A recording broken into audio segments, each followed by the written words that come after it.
Hola, buenas tardes. Buenas tardes, muchas gracias. Buenas tardes a todos. Mi nombre es Macarena Iturmendi García, soy abogada en un despacho especializado en Derecho Sanitario que se llama DS Legal Group, Defensa Sanitaria Legal Group.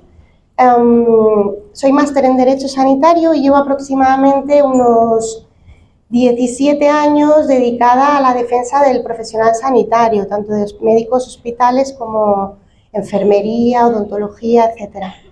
Hoy os voy a hablar un poco de los aspectos legales y de la responsabilidad del médico en formación.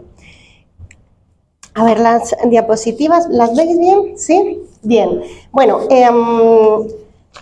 a lo largo de los últimos años se han incrementado exponencialmente las reclamaciones a los profesionales sanitarios y sobre todo lo que se han incrementado son las cuantías indemnizatorias, porque en 2015, con la vigencia de 2016, se promulgó una ley en la que se renovaban, digamos, las cuantías indemnizatorias en el baremo de accidentes de tráfico, que al final es el baremo que se utiliza para los casos de responsabilidad profesional sanitaria. Y se incrementan estas cuantías de forma estratosférica. Y aquí, por ejemplo, podéis ver algunas noticias de las mayores indemnizaciones que hemos visto en los últimos años, por una negligencia médica de 5,5 millones de euros o de 3,3 millones de euros. Es verdad que depende mucho de las especialidades, pero las reclamaciones han ido incrementando a lo largo de los años y sobre todo las indemnizaciones. Por eso nosotros siempre lo que venimos a deciros es que es bueno que en la facultad y en vuestros estudios tengáis una formación legal y un conocimiento de buenas prácticas. No tenéis por qué saber de derecho, porque para eso estamos nosotros, para ayudaros y para orientaros cuando tenéis una reclamación, pero sí es cierto que deberían de tener o de daros algunos tips importantes para unas buenas prácticas o evitar las futuras reclamaciones, porque hay tres extremos que vamos a ver luego que son fundamentales para evitar las reclamaciones y que el 90% de las reclamaciones se basan en esos extremos que os voy a explicar muy brevemente, porque no tenemos mucho tiempo, pero que os voy a explicar para que en un futuro os podáis evitar muchas reclamaciones. Más del 90% de los médicos afirman no tener conocimientos legales de su actividad asistencial. En los últimos 10 años, como digo, las reclamaciones se han ido incrementando exponencialmente. ¿Cuál es la responsabilidad del médico en formación? Bien, vosotros tenéis una normativa específica, los médicos en formación tenéis una normativa específica y por eso creo que es necesario que vosotros conozcáis que existe la Ley 44/2003 de ordenación de las profesiones sanitarias, en la que se habla del contrato del MIR y de la naturaleza del mismo. Luego también el Real Decreto 1146 del 2006 del Ministerio de la Presidencia, en el que se regula también el contrato laboral entre el residente y la entidad titular de la unidad docente. O, por ejemplo, el Real Decreto 183 del 2008, por el que se determinan y clasifican las especialidades en ciencias de la salud y se regula la figura del tutor, las unidades docentes y las comisiones de docencia.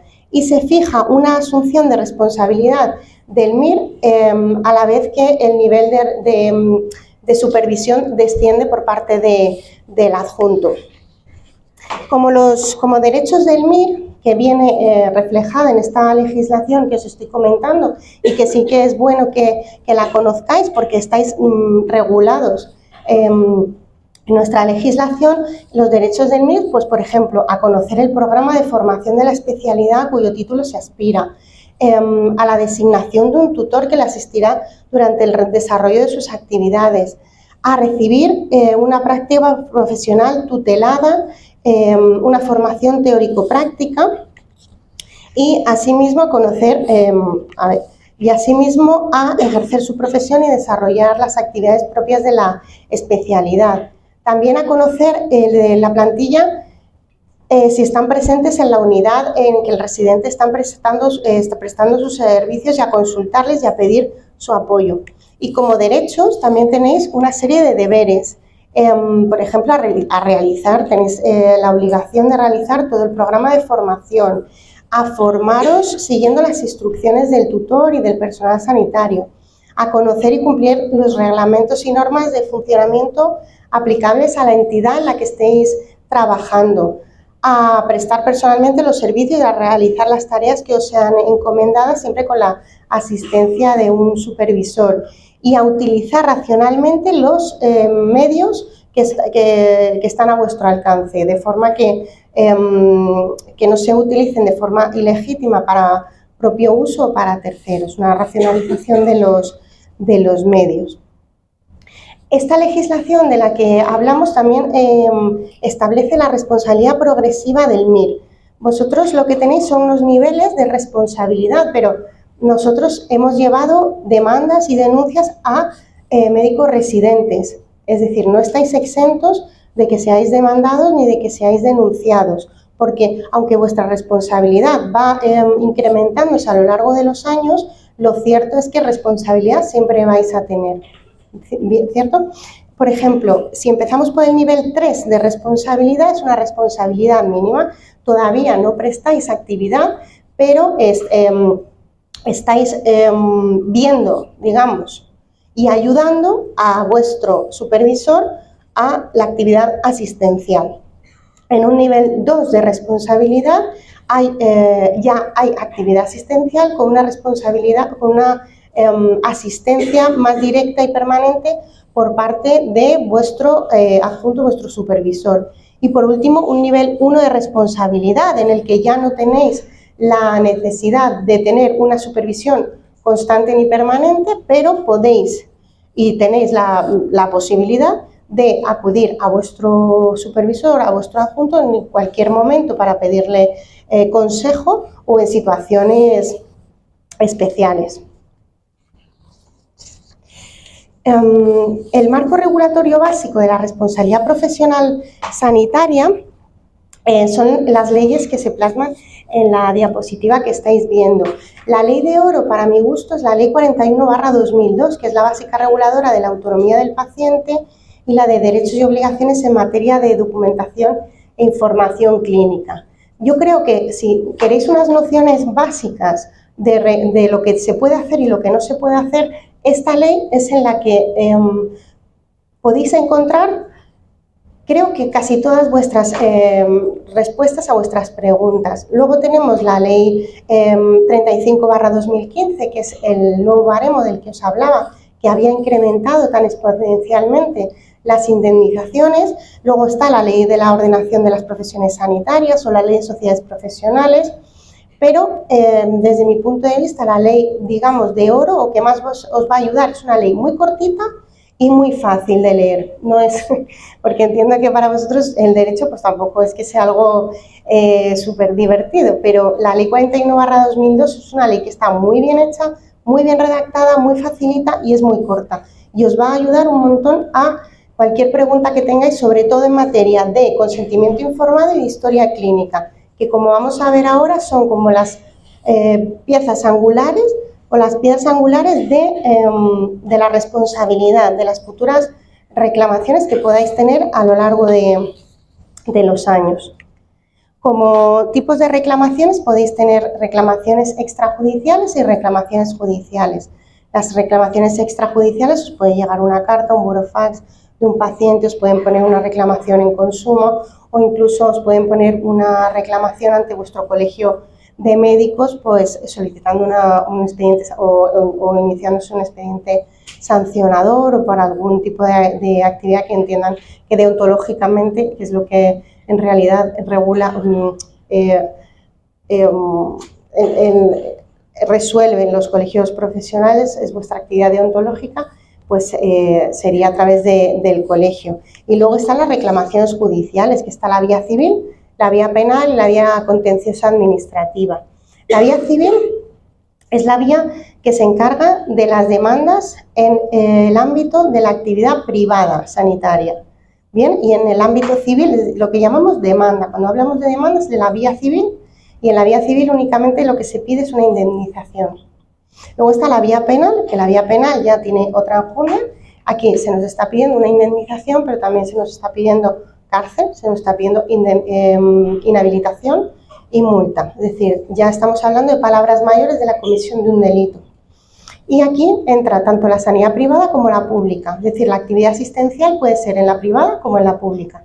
Y si la reclamación fuera en el ámbito de la actividad profesional, en el ámbito de la sanidad pública, nos encontraríamos ante una demanda en la vía contenciosa administrativa y también sería únicamente la solicitud de una indemnización, ¿vale? Entonces, la vía civil y la vía contenciosa administrativa se basan en la solicitud de una indemnización por daños y perjuicios y en la vía penal pues ya estamos hablando de penas mucho más graves o mucho más importantes.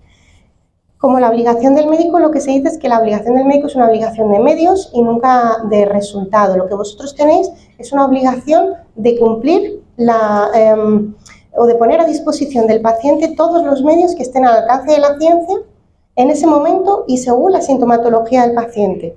No se hacen juicios ex post, pues como ha ocurrido esto, se tenía que haber hecho esto, sino que en el momento en que estáis viendo a un paciente o con una determinada sintomatología, poner todos los medios a disposición del paciente para su sanación, pero no tenéis ninguna obligación en el ámbito de la responsabilidad profesional sanitaria de sanar, de curar, bien, salvo que se garantice el resultado. Como nunca se garantiza el resultado, evidentemente, ni siquiera en el ámbito estético, que hace años sí que se nos exigía un resultado, pero ya no.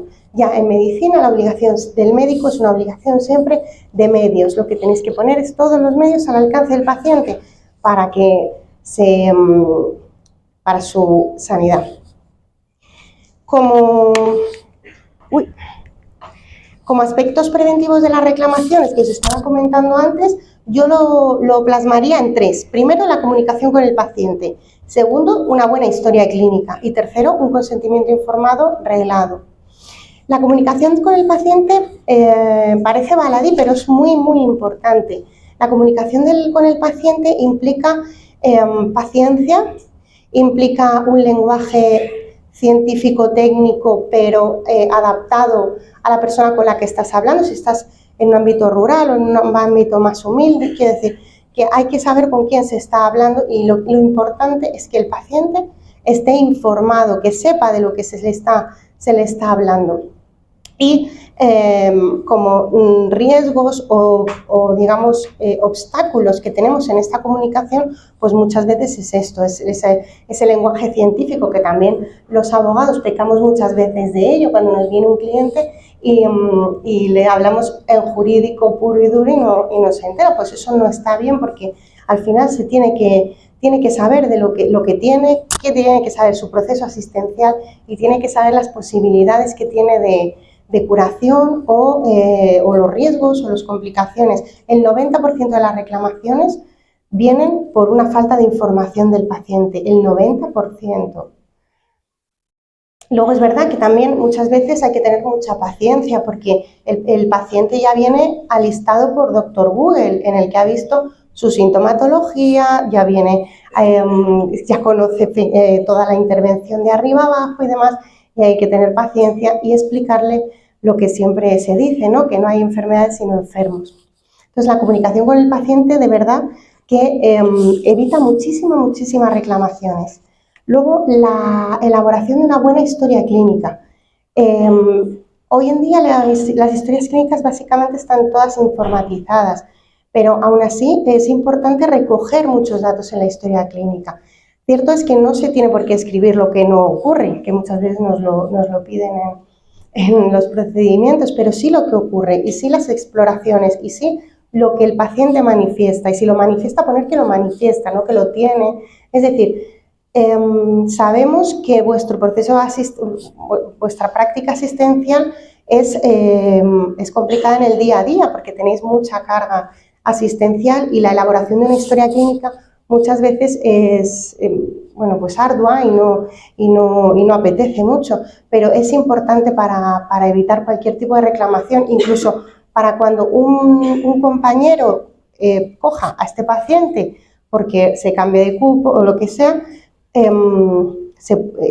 con una buena historia clínica, evidentemente, se conoce como todo el proceso asistencial del paciente, y luego a nuestros efectos, a efectos de los procedimientos, la historia clínica es una prueba plena, y así lo dice el Tribunal Supremo. La historia clínica es una prueba plena y una prueba fundamental para la resolución de las reclamaciones de responsabilidad profesional sanitaria.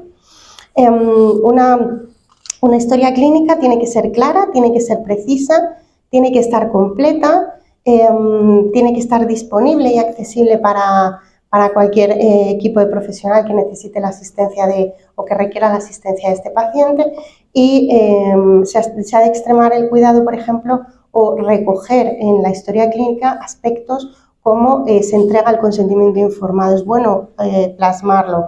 O cuando, por ejemplo, el paciente no sigue las instrucciones de posoperatorias o las recomendaciones del médico, no está siguiendo el tratamiento. Todo esto es importante reflejarlo en la historia clínica.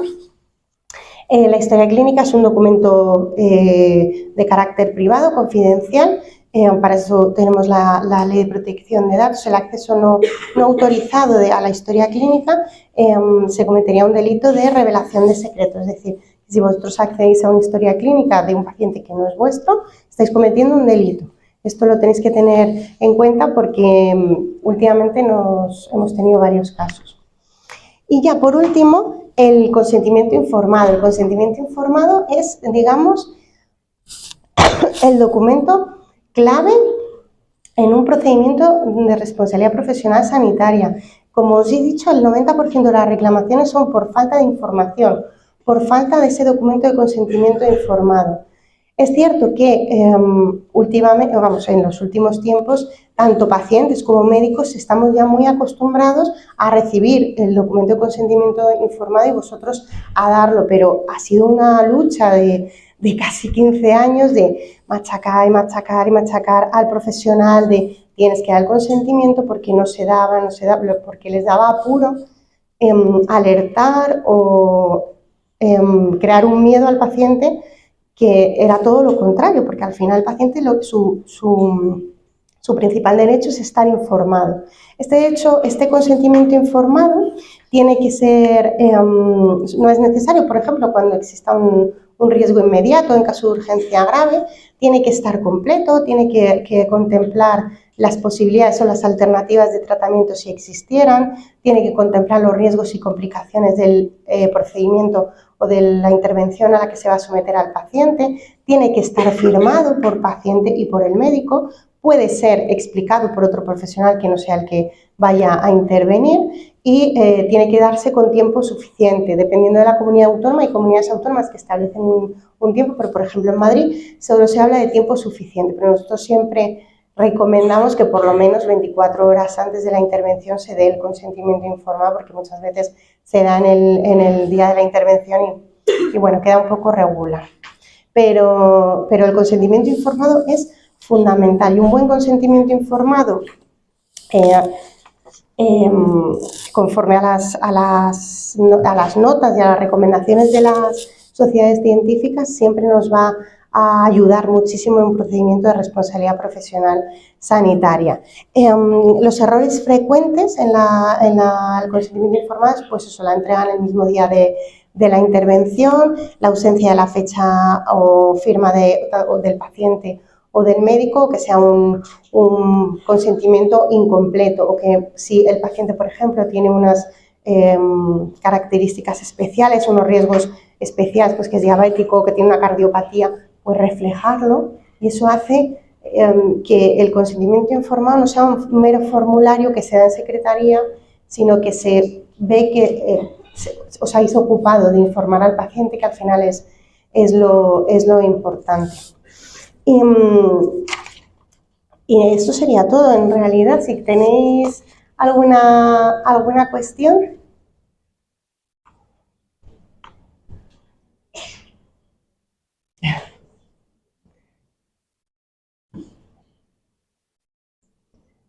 Sí.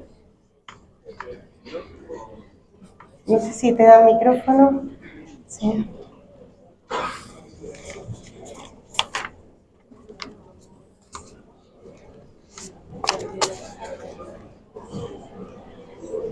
Sí, ¿qué grado? O sea, ¿qué es lo que va cambiando de R1 a R4 en cuanto a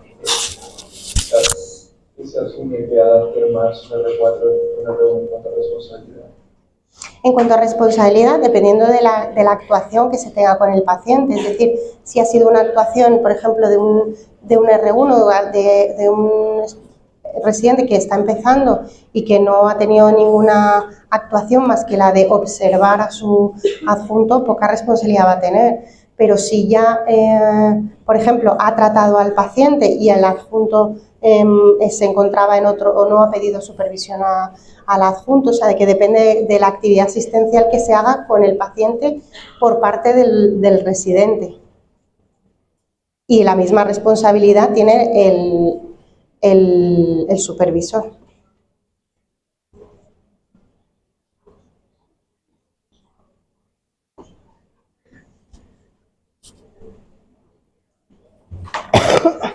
Hola, yo quería preguntar, cuando se abre un procedimiento legal, que no se habla de abogado, pues, cuando se abre un procedimiento legal en una cosa por algo que hayamos hecho, ¿qué parte nos protege el colegio de médicos y qué parte necesitamos una aseguradora?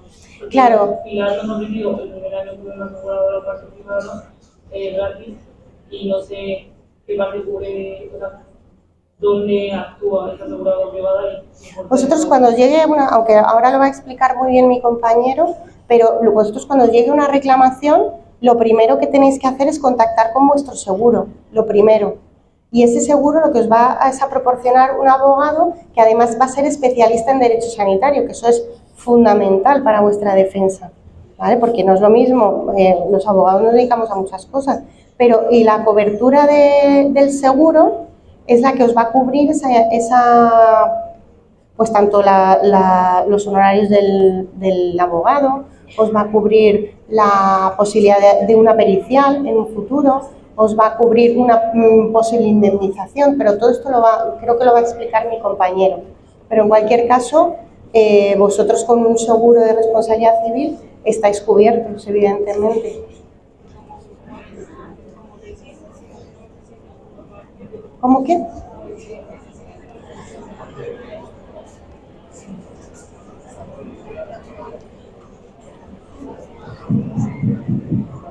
Si no tenemos ese seguro aparte, ¿quién nos protegería hasta qué punto? Pues no, yo creo que tienen que tener un seguro. Yo creo que lo va a explicar ahora mi compañero. Sí. Como residente, si no tenemos ese seguro privado, ¿quién nos protege y hasta qué punto? La responsabilidad de los actos médicos que realizan ustedes son fuertes. Y es verdad, el Servicio Público de Salud tiene un seguro específico para la responsabilidad civil de todo el hospital. No en concreto de las praxis médicas, sino también la responsabilidad civil de la peluquería, de los veladores, de cualquier incidente que suceda en la explotación. Por lo tanto, el objeto de ese seguro no es defender específicamente al residente, sino defender al hospital.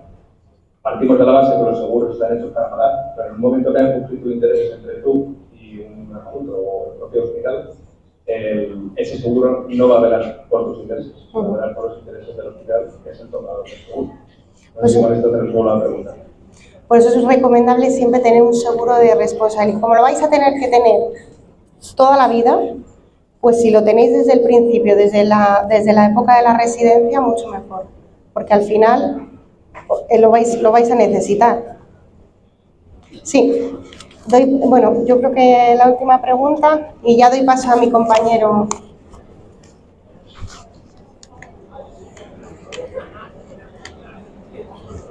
Hola, mi pregunta es que, claro, puede ser que a partir de mayo muchos de nosotros firmemos nuestro primer contrato laboral en un ámbito sanitario. ¿Nos darías alguna recomendación de alguna cosa en la que fijarnos que tú consideres primordial a la hora de hacer esos contratos? Lo tendría que ver, la verdad. Tendría que ver el contrato, pero vamos, son contratos muy estándar. Quiero decir que, bueno, yo si quieres te dejo mi correo y si quisieras que yo te lo viera, pero tendría que verlo, no sé, pues la duración, las cláusulas, la temporalidad, sobre todo, me fijaría, las responsabilidades, ¿vale? Si te exigen tener un seguro, no sé, determinadas cláusulas que pueden ser un poco, pero en general esos contratos son muy estándar.